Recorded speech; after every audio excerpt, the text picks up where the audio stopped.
I'll use the mic just to try and compete with the traffic a little bit this morning. I'd just like to start by saying what a incredibly proud and another historic day for 35 Squadron as a whole, to be able to all gather here and such a great turnout.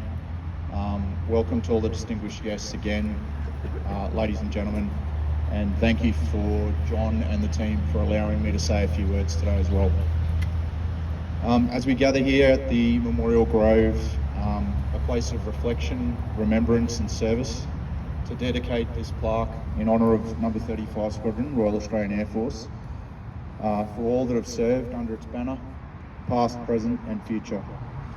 I think it's fitting that it sits here in amongst other Air Force units that have shaped our nation's history, as 35 Squadron has.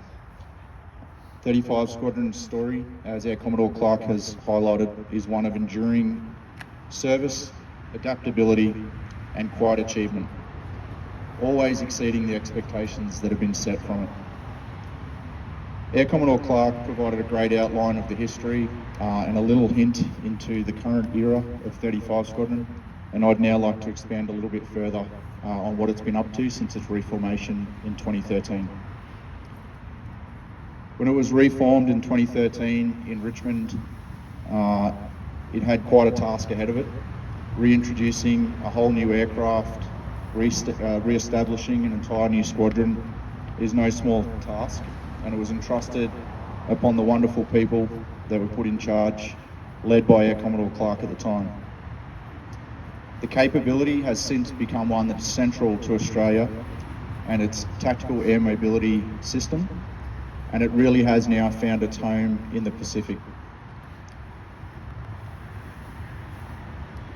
Re-establishing things such as training of personnel, facilities, which we have wonderful brand new facilities now up in Amberley, and the squadron relocated there in late 2018. Developing the procedures, generating the operational output, and in general building and shaping new capabilities for the aircraft were substantial undertakings that were done under the proud legacy of all those who have served before us here at 35 Squadron, helping us rebuild the culture that 35 Squadron is so well known for, that we're all very proud of, and that is often the envy of other Air Force units. Over the past decade, 35 Squadron has demonstrated this same enduring spirit of professionalism, innovation and commitment to service. In 2025 alone, 35 Squadron delivered over 5,000 flying hours, consistently meeting and exceeding its operational targets as set, despite challenges and despite a demanding operational tempo in a relatively dynamic and ever-changing geopolitical environment.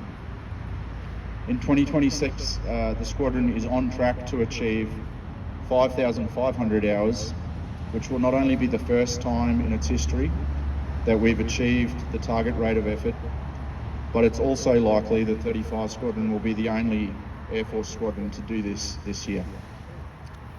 Across our region, 35 has played a vital role in advancing Australia's strategic interests.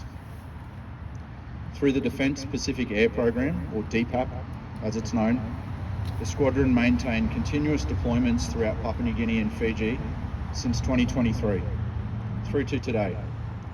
During that time, they've flown over 3,000 hours across more than 1,800 missions, transported over 13,000 passengers and carried more than 1.5 million pounds of cargo.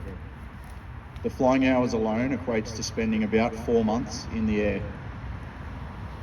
The efforts have strengthened regional partnerships, reinforced Australia's role as a reliable and capable partner in the Indo-Pacific. These relationships have generated tangible outcomes and tangible effects. And whilst not achieved in isolation, DPAP and the effectiveness of the role that 35 Squadron's mission has delivered was a major driver in the delivery of the Puck Security Treaty achieved by both countries during 2025. During Operation Solania, 35 Squadron supports maritime surveillance efforts across Pacific Island nations, contributing to regional security and the protection of vital natural resources for countries who do not possess the capabilities or finances to do this themselves. At home in Australia, the Squadron has been equally vital and active during numerous responses to natural disasters, including floods, fires and cyclones, just to name a few. 35 Squadron has delivered humanitarian assistance, aeromedical evacuations, search and rescue effects, and general logistics movements.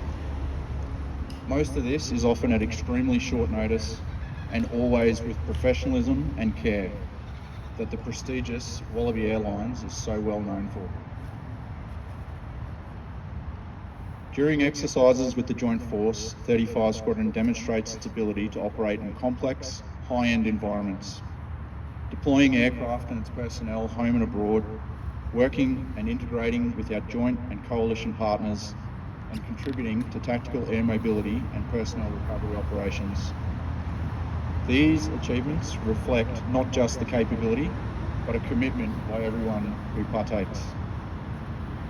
As has been said, and is always the case, the true strength and capability of the Squadron is not in the aircraft or the equipment that we use, but it's in our people. Our administrators, our operations staff, our logisticians, our technicians, our aircrew, all our support personnel, including our contractors, have worked tirelessly to deliver operational success while also driving innovation. Things such as improving aircraft systems and safety, to developing new ways to operate in these contested and austere environments that we are required to. They've done all of this whilst fostering a strong culture of teamwork, growth, learning, resilience, trust, and care for one another. Values that define not just 35 Squadron, but our entire Air Force. They have remained deeply connected to the community, representing Air Force in Anzac Day commemorations across Australia and the Pacific, engaging with our regional partners further and building enduring relationships throughout our neighbourhood. As the saying goes, history doesn't repeat, but it definitely rhymes. Standing here today, and everything that Air Commodore Clark has listed off, combined with what I've just described, there is a powerful continuity between the Squadron's past and its present.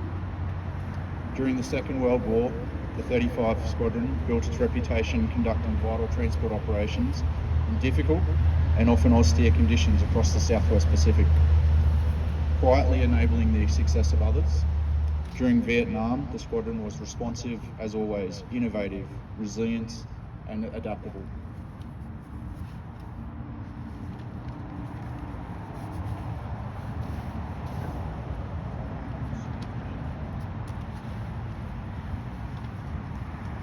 Sorry, just running out of hands.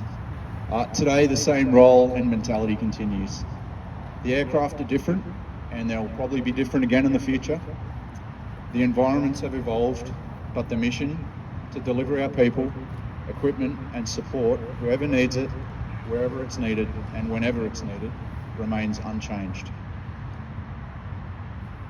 This plaque stands not only as an enduring tribute to those who served in the past, but also to those who serve today and those who will serve in the future. For all the current members of 35 Squadron, we are the custodians of this legacy. Through our efforts, the Squadron continues to evolve, to deliver, and to serve the nation with distinction. For all the former members and their families, your contributions remain the foundation upon which our Squadron has been built. As we unveil this plaque, and do so with pride, we also do so with gratitude and with respect.